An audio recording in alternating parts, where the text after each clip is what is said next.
கர்த்தருடைய பரிசுத்த நாமத்திற்கு ஸ்தோத்திரம். இந்த சமூகத்தை பற்ற செய்தியில் நம்ம கர்த்தருடைய வார்த்தையை பகிர்ந்து கொள்ளும்படியாக இந்த வேலையை நமக்கு கொடுத்ததற்காக ஒரு நிமிடம் கண்களை மூடி ஜெயிப்போம். எங்களை நேசிக்கிற எங்கள் அன்பின் பரலோக தகப்பனே, இந்த மாலை வேலைக்காக உமக்கு நாங்கள் நன்றி செலுத்துகிறோம். இந்த புதிய மாதத்தில், இந்த 8வது மாதத்தில் எங்களுக்கு நீர் கொடுத்த புதிய ஆரம்பத்திற்காக நாங்கள் நன்றி செலுத்துகிற ராஜா.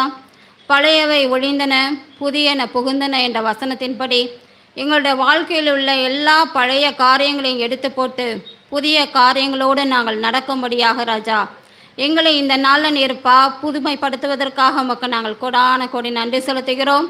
எங்களை புதிதாக்குவதற்காக உமக்கு நன்றி செலுத்துகிறோம். அதற்காக எங்களுடைய ஆவி, ஆத்துமா, சரீரத்தை நீர் ஆயத்தப்படுத்துவீராக. உம்முடைய வசனத்தை கேட்டு அதன்படி நடக்கும்படியாக எங்களுடைய இருதயத்தை நீர் பக்குவப்படுத்துவதற்காக உமக்கு நாங்கள் கொடான கோடி நன்றி செலுத்துகிறோம். உம்முடைய கரத்தில் ஒப்பு கொடுக்கிறோம். நீர் பொறுப்பெடுத்த எங்களை ஆளுகை செய்வீராக. இயேசுவின் நாமத்தினால் ஆவியினார் ஒத்தாசை ஜெபிக்கிறோம் எங்கள் ஜீவனில் நல்ல தகப்பனே, ஆமேன்.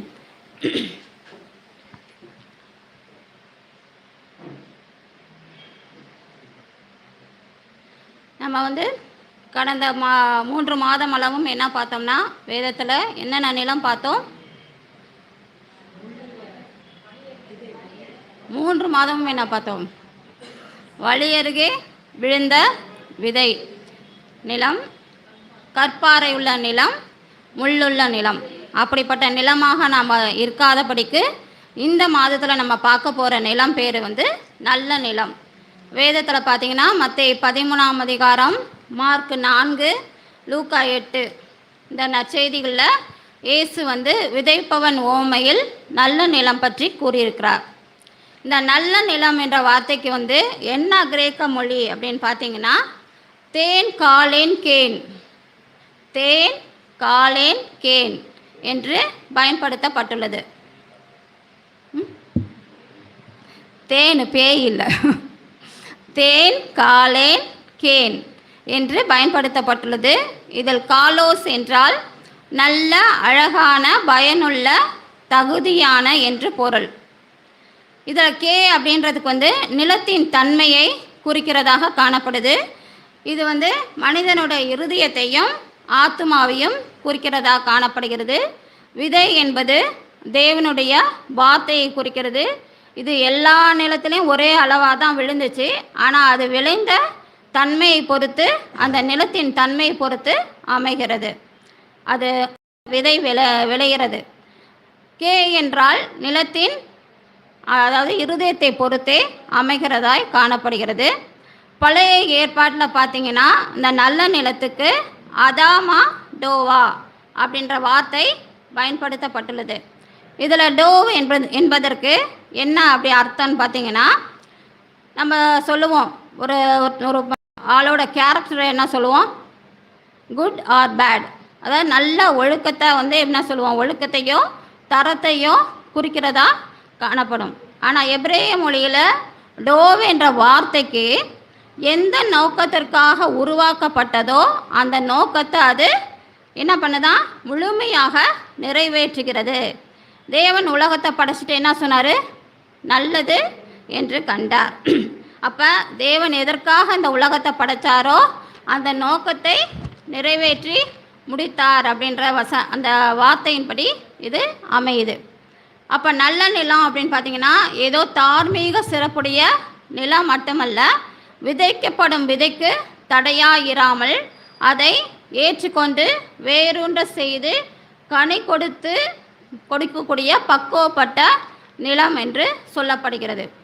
இந்த அதாமா அப்படின்ற வார்த்தைக்கு என்ன அர்த்தம்னா, மனுஷனுக்கும் நிலத்துக்கும் உள்ள தொடர்பு. எபிரேய மொழியில் நிலத்திற்கு அதாமா அப்படின்ற பெயர் முதல் மனிதனாகிய ஆதாமை குறிக்கிறது. இந்த ஆதாமை எதுலேருந்து தேவன் படைச்சாரு? மண்ணிலிருந்து. இந்த மண்ணுக்கு தான் அதாமா, அதாவது அந்த நிலத்துக்கு பெயர் எபிரேய மொழியில் சொல்லப்பட்டிருக்கு. அப்போ எபிரேய சிந்தனையின்படி இந்த அதாமா என்பது என்னது? மனுஷனுடைய இருதயத்தை குறிக்கிறது. அடுத்தது நல்ல நிலம்னு பார்த்தீங்கன்னா, மனுஷன் தன் இருதயத்தில் உள்ள பாவம், கவலை, உலக ஐஸ்வர்ய மயக்கம் போன்ற முட்களையும் கற்களையும் அகற்றி விட்டு தேவனுடைய வார்த்தையை என்ன பண்ணணுமா? தாழ்மையோடு ஒரு ஏற்றுக்கொள்ளும் ஒரு மனநிலையை குறிக்கிறது அப்படின்னு சொல்லப்பட்டிருக்கு. அடுத்தது கனி கொடுத்தல். எபிரேய கலாச்சாரத்தில் நல்ல நிலம் அப்படின்னு சொன்னாங்கன்னா அது எப்படி இருக்கணுமா? அழகாக மட்டும் இருந்தால் போதாது, அது 30, 60, 100மாக என்ன பண்ணணுமா பலன் தரணும் அப்படின்னு சொல்லி கூறப்பட்டிருக்கு. அப்போ தேவனுடைய வார்த்தையை கேட்டு அதன்படி நடந்து நற்கிரியைகளாய கனிகளை தரும் வாழ்வே நல்ல நிலத்திற்குரிய வாழ்வுன்னு சொல்லப்பட்டிருக்கு. அப்போ தேவனுடைய வார்த்தை நம்மக்கிட்ட எந்த நோக்கத்தை எதிர்பார்க்கிறதோ அந்த நோக்கத்தை நிறைவேற்ற தன்னை முழுமையாக அர்ப்பணித்து கனி கொடுக்கக்கூடிய பக்குவமான இருதயமே நல்ல நிலம் அப்படின்னு சொல்லப்படுது. இப்போ நம்ம எப்படிப்பட்ட இருதயம் உடையவர்களாக இருந்தால் நம்ம நல்ல நிலம் அப்படின்னு அழைக்கப்படுவோம் அப்படின்னு நம்ம பார்க்கலாம். ஒவ்வொரு இருதயத்தை பற்றி நம்ம பார்க்க போகிறோம். பக்குவமான இருதயம். ஃபஸ்ட்டு, பக்குவமான இருதயன்றது உணர்ச்சிகளின் இருப்பிடம் அல்ல, அது ஒரு மனிதனின் சிந்தனை, நோக்கம், தீர்மானங்களின் மைய புள்ளியாக காணப்படுவது. எபிரேய சிந்தனையில் இருதயம் அப்படின்னு பார்த்தீங்கன்னா லேவாப் அப்படின்னு சொல்லப்படுது. இதில் பழைய ஏற்பாட்டு எபிரேய மொழியில் இருதயத்திற்கு லேவ் அல்லது லேவாப் அப்படின்னு சொல்கிறாங்க. இருதயம் என்பது எமோஷ்னல், அதோட இருப்பிடம் கிடையாது. அது எபிரேய சிந்தனையில் பார்த்தீங்கன்னா ஒரு மனுஷனுடைய அறிவு மற்றும் சித்தம் அல்லது முடிவெடுக்கும் திறன் உடையது, அதோடைய மையம்தான் இருதயம் அப்படின்னு சொல்லப்பட்டிருக்கு. எனவே பக்குவமான இருதயம் என்பது உணர்ச்சி வசப்படும் ஒரு மனநிலை அல்ல, அது தேவனுடைய வார்த்தையின்படி வாழ வேண்டும் என்ற தெளிவான அறிவோடும் உறுதியான சித்தத்தோடும் எடுக்கப்பட்ட ஒரு தீர்மானத்தின் மையமாக இருதயம் காணப்படுது. அப்போ பக்குவப்படுத்துதல் அப்படின்னா என்னன்னு பார்த்தீங்கன்னா எபிரேய அர்த்தம் கூன், KUN. பழைய ஏற்பாட்டில் பார்த்தீங்கன்னா இருதயத்தை பக்குவப்படுத்துதல் அல்லது ஆயத்தப்படுத்துதல் என்பதற்கு கூன் என்ற எபிரேய வார்த்தை பயன்படுத்தப்படுகிறது. எக்ஸாம்பிளுக்கு எஸ்ரா 7:10 பார்த்தீங்கன்னா எஸ்ரா என்ன பண்ணுறாரு? கர்த்தருடைய வேதத்தை ஆராயவும் அதன்படி நடக்கவும் என்ன பண்ணுறாரு? தன்னுடைய இருதயத்தை பக்குவப்படுத்தி இருந்தார். அப்போ பக்குவமான இருதயம்னா தேவனுடைய வார்த்தையை ஆராய்ந்து அதன்படி நடக்கக்கூடிய இருதயமாக காணப்படணும். அப்போ இந்த வார்த்தைக்கு என்ன அர்த்தம் அப்படின்னு பார்த்தீங்கன்னா நிலையாக நிறுத்துதல், டு எஸ்டாப்ளிஷ், உறுதிப்படுத்துதல், அடுத்தது நேராக்குதல். அப்போ பக்குவமான இருதயம்னா எல்லா சூழ்நிலைக்கும் தக்கபடி அலைப்பாயாமல் தேவனுடைய வார்த்தையில் அசைக்க முடியாதபடி நிலைநாட்டப்பட்ட ஒரு இருதயம்தான் இந்த பக்குவமான இருதயம்னு சொல்லப்பட்டிருக்கு. புதிய ஏற்பாட்டில் பார்த்தீங்கன்னா கிரேக்க விளக்கம் கர்தியா மற்றும் கலகோஸ் அப்படின்னு சொல்லப்படுது. KARDIA கர்தியா, KALOS கலகோஸ் அப்படின்னு சொல்லப்படுது. லூக்கா 8:15 பார்த்தீங்கன்னா அதில் உத்தமும் நன்மையுமான இருதயம்னு அங்கே சொல்லப்பட்டிருக்கு. அப்போ அந்த கருதியாவுக்கு என்ன அர்த்தம்னு பார்த்தீங்கன்னா மனுஷனுடைய உள்ளார்ந்த ஆன்மீக நிலையை குறிக்கிறது அப்படின்னு சொல்லப்பட்டிருக்கு. கலகோஸ் அப்படின்னா நன்மையான என்று பொருள். இது தன் நோக்கத்திற்கு கச்சிதமாக பொருந்துவது அப்படின்னு சொல்லப்பட்டிருக்கு. மற்றும் உள்புறமும் வெளிப்புறமும் ஒன்றாக இருப்பதே இந்த பக்குவப்பட்ட இருதயத்துக்கு சொல்லப்பட்டிருக்கு. அடுத்தது அகதோஸ் அப்படின்னு சொல்லப்படுது. இது உத்தமமான அல்லது பயனுள்ள என்று பொருள். அதாவது பிறருக்கு நன்மையையும் ஆசீர்வாதத்தையும் கொண்டு வருகிற பக்குவம் தான் இந்த பக்குவமான இருதயம். அதாவது பக்குவமான இருதயம் அப்படின்னு பார்த்தீங்கன்னா வெளிவேஷமற்ற, உள்ளொன்றும் புறமொன்றும் இல்லாத, தேவனுடைய நோக்கத்திற்கு கச்சிதமாக பொருந்தி பிறருக்கு நன்மையையும் ஆசீர்வாதத்தையும் கொண்டு வருகிற ஒரு இருதயம்தான் பக்குவமான இருதயம் அப்படின்னு சொல்லப்பட்டிருக்கு. அடுத்தது பார்த்தீங்கன்னா கள்ளமற்ற ஒரு திறந்த மனநிலை. இதுக்கு பேர் அப்லோடெஸ்.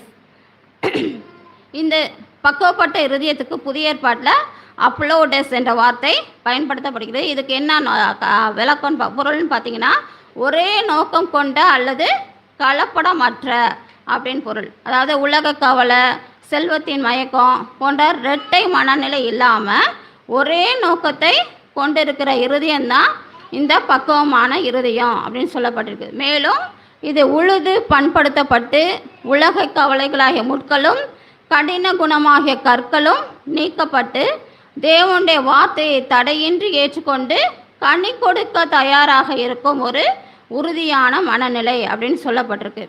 இந்த கலோஸ் என்ற வார்த்தைக்கு நான் கொஞ்சம் வேகமாக போகிறேன். டைம் நான் போன மாதமே எடுத்துக்கிட்டேன்னு சொன்னதுனால அதனால் வேகமாக எழுதிக்கோங்க. கலோஸ் என்ற வார்த்தைக்கு 3 முக்கிய அர்த்தங்கள். 1, நோக்கத்திற்கு பொருந்துவது. ஒரு பொருள் எந்த நோக்கத்துக்காக உருவாக்கப்பட்டதோ அந்த நோக்கத்தை அது கச்சிதமாக நிறைவேற்றும் போது அது கலோஸ் அப்படின்னு சொல்லப்பட்டிருக்கு. இந்த நல்ல நிலம் என்னன்னா விதை முளைத்து வளர்ந்து கனி கொடுப்பதற்கு ஏதுவான அனைத்து தகுதிகளையும் கொண்ட நிலமாக காணப்படுது. அடுத்தது அழகானது மற்றும் கவர்ச்சியானது. கிரேக்க சிந்தனையில் பார்த்தீங்கன்னா எது தன் பணியை செம்மையாக செய்கிறதோ அதுவே உண்மையான அழகு. எது தன் பணியை செம்மையாக செய்கிறதோ அதுவே உண்மையான அழகு. அப்போ நம்ம தேவனுடைய வார்த்தையை தாங்கி நிற்கும் இருதயம்தான் உண்மையான அழகுள்ள இருதயம் காணப்படுது. 3வது உண்மையானது கலப்படமற்றது. இந்த நிலத்தில் போலித்தனம் கிடையாது. பாறை போன்ற கடின தன்மையோ முட்கள் போன்ற உலக கவலையோ கலப்படமோ இல்லாத உண்மையான இருதயமாக காணப்படுது. லூக்கா நற்செய்தியில் பார்த்தீங்கன்னா லூக்கா 8:15 வாசிங்க வசனம். லூக்கா 8ஆம் அதிகாரம் 15வது வசனம்.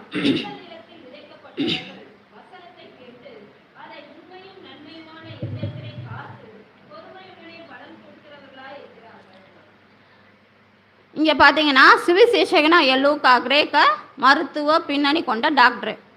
இவர் என்ன பண்ணுறாரு, நல்ல நிலத்தை துல்லியமாக கிரேக்க வார்த்தையினால் விவரிக்கிறார். நல்ல நிலத்தில் விழுந்த விதை எதுவெனில் நன்மையும் உத்தமமான இருதயமுடையதாக காணப்படுது. அங்கே விழுகிற விதையை இந்த லூக்கா நற்செய்தியில் சொல்கிறாரு. என்ன அப்படின்னு சொல்கிறாருன்னா கர்த்தியா கலே கை அகதே அப்படின்னு சொல்கிறாரு. அதாவது கலேன்னா நான் கொஞ்சம் அந்நிய பாஷையெல்லாம் பேசுகிறேன், புரிஞ்சுக்கோங்க. கலேனா வெளிப்புறமாக நல்ல கனிகளையும் கனிகளையும் வெளிப்படுத்தும் இருதயம். இது பயனுள்ள இருதயம். அகதே அப்படின்னா உட்புறமாக தூய்மையாகவும் நேர்மையாகவும் ஒழுக்க நெறியோடும் இருக்கும் இருதயம்தான் உத்தமமான இருதயம் அப்படின்னு லூக்கா நற்செய்தியில் சொல்லப்பட்டிருக்கு. அப்போ இதில் ஒரு உன்னதமான மனிதனை குறிக்க என்ன வார்த்தை யூஸ் பண்ணுறாங்க அப்படின்னு பார்த்தீங்கன்னா கலோஸ் காகதேவ். அதாவது உட்புறத்தில் உத்தமனாய் வெளிப்புற செயல்களில் பயனுள்ள மனுஷனாக இருக்கும் ஒரு மனுஷனை தான் முழுமையான மனுஷன்னு சொல்கிறாங்க. அதனால தான் இயேசு இந்த நல்ல நிலத்திற்கு இதை இலக்கணமாக சொல்கிறாரு. அப்போ கனி கொடுத்தலின் கிரேக்க தன்மை அப்படின்னு பார்த்தீங்கன்னா கார்போபோரியா.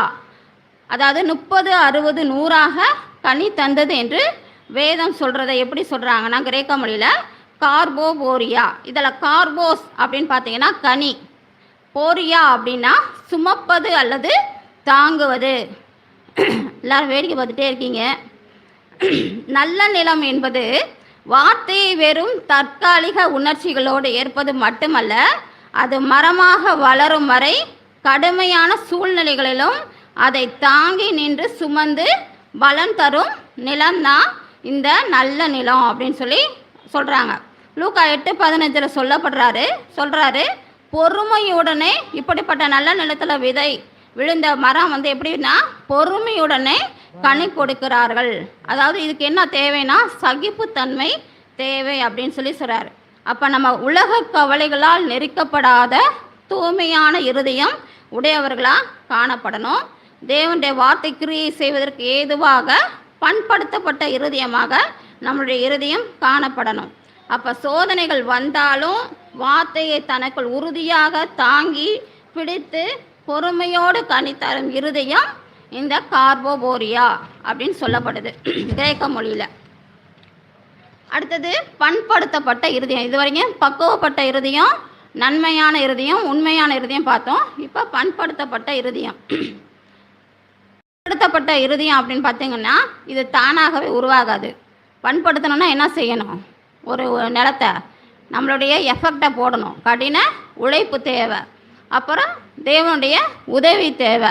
இதெல்லாம் கொடுத்து தான் தன்னை நம்ம ஒப்பு கொடுக்கும்போது இருதயத்தில் உள்ள தேவையற்ற காரியங்களை அகற்றி உருவாக்கப்படும் ஒரு நிலை இந்த பண்படுத்தப்பட்ட இருதயம். மொழியில் பார்த்திங்கன்னா நீர் அப்படின்னு சொல்லப்பட்டிருக்கு. எரேமியா 4ஆம் அதிகாரம் 3வது வசனம், ஓசியா 10ஆம் அதிகாரம் 12வது வசனம். இதில் என்ன சொல்லப்பட்டிருக்குன்னா, உங்கள் தரிசு நிலங்களை பண்படுத்துங்கள். அப்போ இதில் பண்படுத்துதல் அல்லது உழுதல் என்பதற்கு நிர் அல்லது நிரோ என்ற எபிரேய வார்த்தை பயன்படுத்தப்படுகிறது. அதாவது தரிசு நிலம் அப்படின்னு பார்த்திங்கன்னா, அது நீண்ட நாளாக உழப்படாமல் பண்படுத்தப்படாமல் வெயிலையும் மழையிலையும் காஞ்சி பாறை போல இறுகி போன நிலமாக காணப்படணும். அப்போ நிர் என்பதன் அர்த்தம் என்ன அப்படின்னு பார்த்தீங்கன்னா, கடினமான நிலத்தை கலப்பையை கொண்டு ஆழமாக உழுது அதன் மேல்புற கடினத்தன்மை உடைப்பதே நிர் அப்படின்னு சொல்லப்படுது. அப்போ என்ன பண்ணணும், நம்மளுடைய இருதயத்தில் என்ன காணப்படுது? நம்மளுடைய இருதயத்தில் சுயநலம், பெருமை, வஞ்சகம், இப்படிப்பட்ட எல்லா காரியங்களும் நம்முடைய உள்ள ஆழத்தில், இருதயத்தின் ஆழத்தில் படிஞ்சு போனதுனால நம்மளுடைய இருதயம் என்னவா இருக்கான்?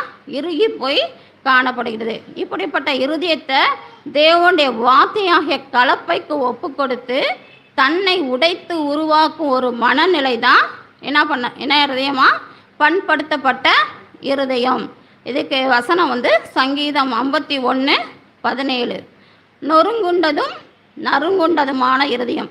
இப்படி நீங்கள் பண்படுத்துனீங்கன்னா உங்கள் இருதயத்தை, அது எப்படிப்பட்ட இருதயமாக மாறுமா?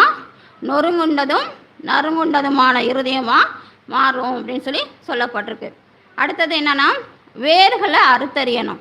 நிலத்தை பண்படுத்தும் போது நம்ம ஏற்கனவே போன மாதம் பார்த்தோம், மண்ணிற்கு அடியிலுள்ள பழைய முட்செடிகளின் வேர்களையும் தேவையில்லாத புல்லையும் என்ன பண்ணணுமா?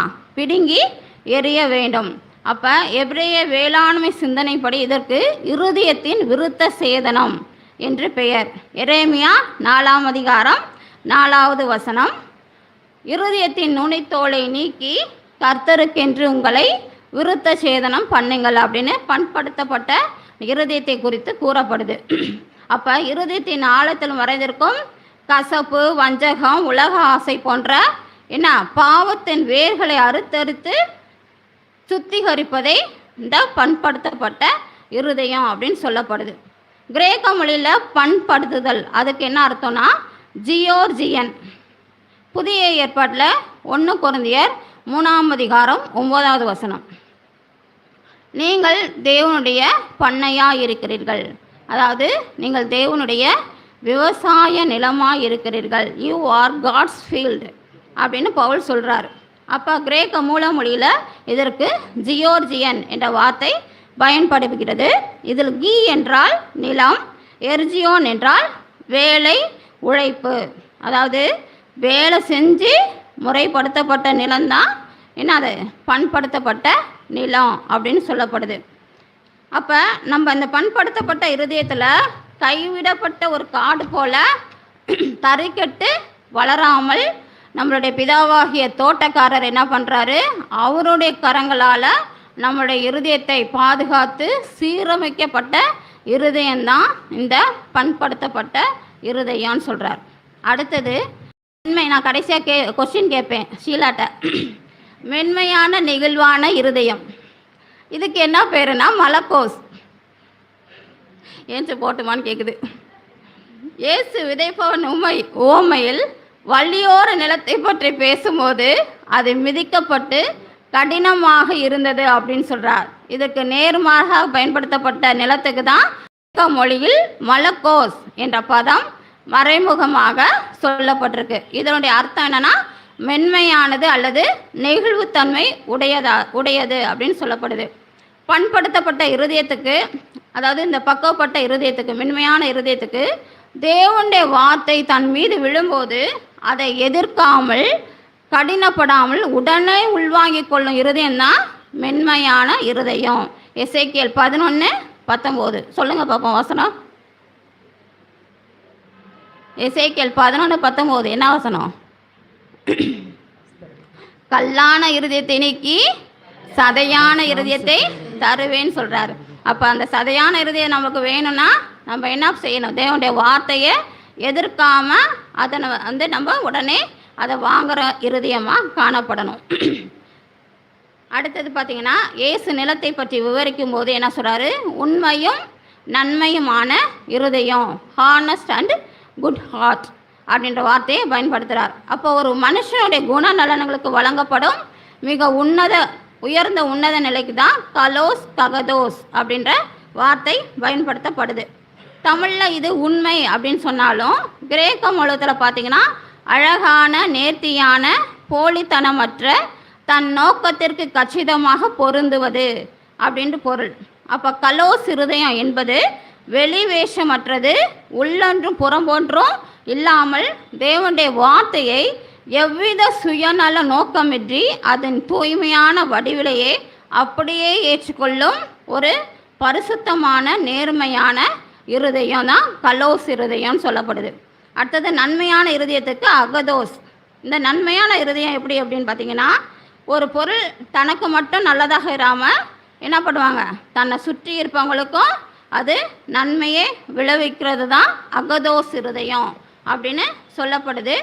இதன்படி தேவனுடைய வார்த்தையை தனக்குள் உள்வாங்கி அதை தியானித்து தன் வாழ்வின் மூலம் பிறருக்கு நற்கிரியைகளை, கனிகளை 30, 60, 100மாக கொடுக்கிற ஆசீர்வாதத்தை வெளிப்படுத்தும் இருதயம்தான் அகதோஸ் இருதயம் அப்படின்னு சொல்லப்பட்டிருக்கு. அப்போ புதிய ஏற்பாட்டில் சொல்லப்பட்டிருக்க அந்த இருதயத்துக்கு பேர் உண்மையும் நன்மையுமான இருதயம். இதுக்கு லேவ் தமீம் ஊ லேவ் டோ அப்படின்னு கிரேக்க மொழியில் சொல்லப்பட்டிருக்கு. எபிரேயர்களுக்கு இந்த இருதயம் என்பது உணர்ச்சிகளின் இருப்பிடமாக சொல்லப்படாமல் மனுஷனுடைய சிந்தனை, விவேகம் மற்றும் தீர்மானங்கள் மையமாக காணப்படுது. உண்மையான இருதயத்துக்கு தமீம் அப்படின்னு சொல்லப்பட்டிருக்கு. இதுக்கு ஆதியாகமம் 17:1 உத்தமமான இருதயத்துக்கு நீ எனக்கு முன்பாக நடந்து உத்தமனாயிருன்னு ஆபிரகாம் பார்த்து சொல்கிறார் தேவன். அப்போ அந்த இருதயத்துக்கு பேர் தான் உத்தமமான இருதயம்னு சொல்கிறது. இதுக்கு என்ன பொருள் அப்படின்னு பார்த்தீங்கன்னா, முழுமையானது, மாசற்றது, கலப்படமற்றது. அப்போ உலக கவலை, ஐஸ்வர்யம், மயக்கம் அதெல்லாம் தேவனால் பிரிக்கப்படாமல் தேவனுக்கு மட்டும் முழுமையாக அர்ப்பணிக்கப்பட்ட ஒரே நோக்கம் கொண்ட இருதயம்தான் உண்மையான இருதயம் அப்படின்னு சொல்லப்படுது. அடுத்தது நன்மையான இருதயம்னா எதை உருவாக்கினாரோ தேவன் அந்த நோக்கத்தை நிறைவேற்ற அது செம்மையாக நிறைவேற்றுவது என்று பொருள். சரி, தேவன் இருதயத்தை நம்ம மனுஷனுக்கு எதற்காக படைத்தார் அப்படின்னு பார்த்தீங்கன்னா, எதற்காக படைத்தார்?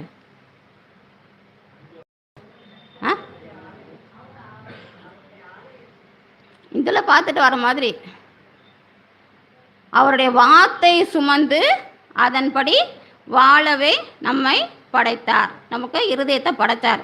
அந்த படைப்பின் நோக்கத்தை முழுமையாக செய்கிற எந்த இருதயமோ அதுதான் நன்மையான இருதயம்னு சொல்லப்படுது.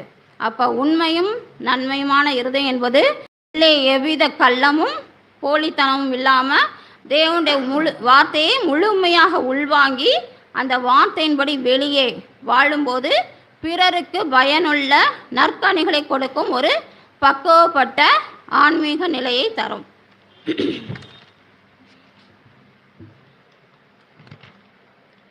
ஒரு தங்க நாணய உண்மை பண்டைய கிரேக்கத்தில் சொல்லப்பட்டிருக்கு. ஒரு நாணயம் உண்மையானதா போலியானதான்றதுக்கு என்ன பண்ணுவாங்க, அந்த நாணயத்தை கல்லில் தேய்ச்சி பார்ப்பாங்க. அப்போ அதில் மாசுக்களோ கலப்படமோ இல்லாமல் அதன் எடையும் தரமும் சரியாக இருந்துச்சுன்னா அதுக்கு என்ன பேருனா கலோஸ். அப்போ தேவனுடைய வார்த்தையை கேட்டு ஒரு மனுஷனுடைய இருதயம் சோதனைகள், உலக கவலைகள் அந்த உரசலுக்கு உள்ளாகும்போது அவனுடைய போலித்தனம் இல்லாமல் விசுவாசம் உண்மையாக காணப்பட்டால் அதுவே நன்மையும் உண்மையுமான இருதயம்னு சொல்லப்படுது. அப்போ அதுக்கு என்ன செய்யணும், முட்களை பிடுங்கணும்னு சொல்லுது. எபிரேய கலாச்சாரத்தில் நிலத்தை பண்படுத்தும் போது வெறும் உழுவதோடு இருக்க மாட்டாங்க. அந்த பாலஸ்தீன முட்கள் பார்த்திங்கன்னா காட்டு செடி போல் வளரும். அந்த செடியோட மேலே உள்ள பகுதியை மட்டும் வெட்டினாலும் வேறு அடியில் நல்ல வேறுன்றதுனால அது சீக்கிரமாக என்ன பண்ணுதான், முளைக்கும். அதனால் அந்த முள்ளோட வேர்களையும் என்ன பண்ணணும், வெட்டி எடுக்கும்போது தான் அந்த நிலம் பண்படுத்தப்படும். அதே போல் தான் நம்மளும் நம்மளுடைய இருதயத்தில் இருக்கிற அந்த அப்படிப்பட்ட வேர்களை நம்ம இருதயத்தின் ஆழத்தில் சீரமைக்கும் போது நம்ம என்ன பண்ணணும்?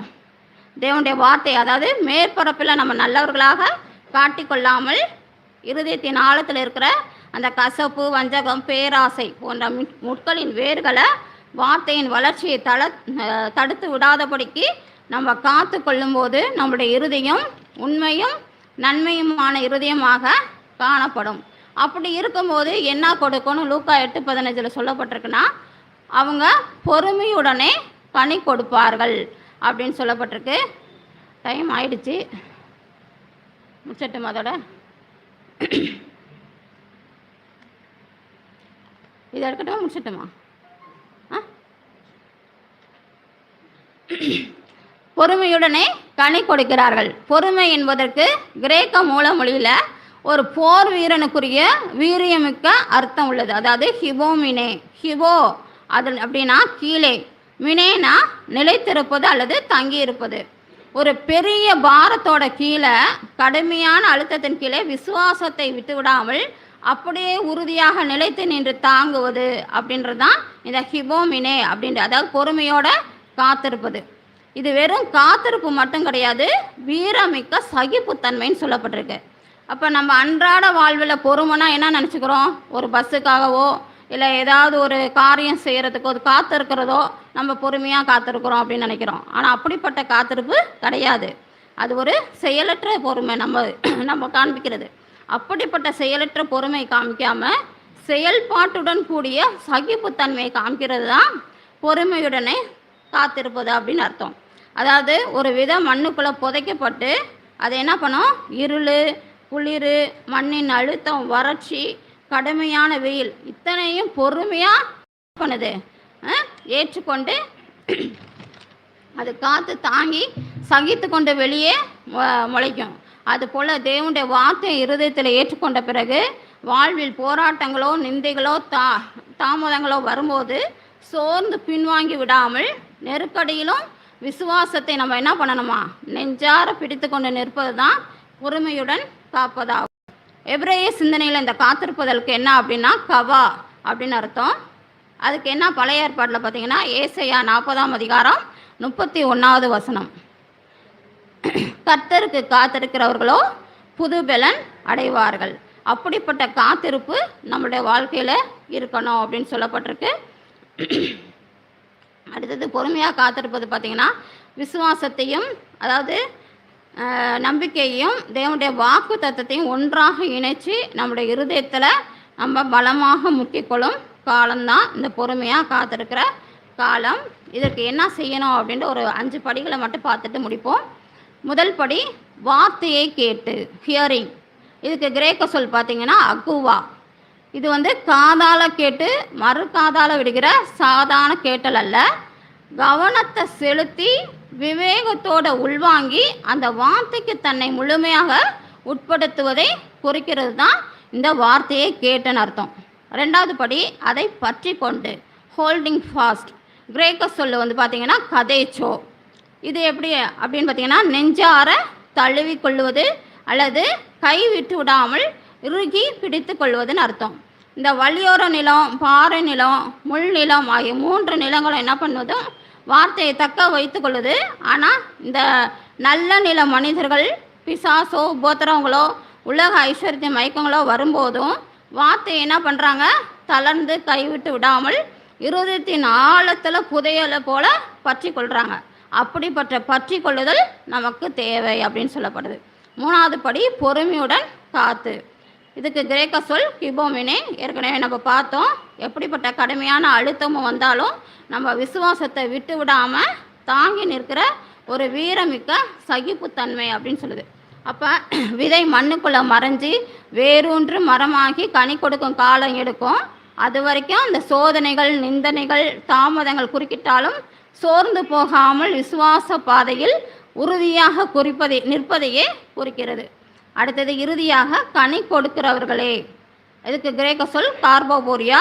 ஒரு இருதயம் பண்படுத்தப்பட்டு உத்தமமாகி வார்த்தையை உள்வாங்கி கேட்டு அதை பாதுகாத்து பற்றி கொண்டு சோதனைகளை தாங்கும்போது பொறுமையோடு அங்கு இயல்பாகவே என்ன உண்டாகுதான்? கனி உண்டாகிறது. இந்த கனிகள் என்ன அப்படின்னு பார்த்தீங்கன்னா, ஆவியின் கனிகள் இன்றைக்கி சுத்திகரிப்பிலையும் பார்த்தோம். அப்போ நமக்கு அன்பு வந்து நமக்கு நம்மளுடைய ஆத்மாவில் உண்டாகணும். இந்த ஆவியின் கனி உண்டாகணும், தனிஞ்சு போகக்கூடாது. அப்படின்னா நம்ம நல்ல நிலமாக மாறும்போது தேவனுடைய வார்த்தையை கேட்டு அதன்படி கிரியை செய்ய நம்முடைய இருதயத்தில் எவ்வித சோதனை வந்தாலும் போலித்தனம் இல்லாமல் கலப்படம் இல்லாமல் நம்ம வாழும்போது நம்முடைய இருதயம் 30, 60, 100 கனி கொடுத்து எப்படிப்பட்ட காரியமாக இருந்தாலும் இந்த அன்பு தனிந்து போகாமல் நம்முடைய வாழ்க்கையை சீர்படுத்தும். அதற்கு நம்மை ஒப்பு கொடுத்து இந்த நாளில் ஜெயிப்போம்.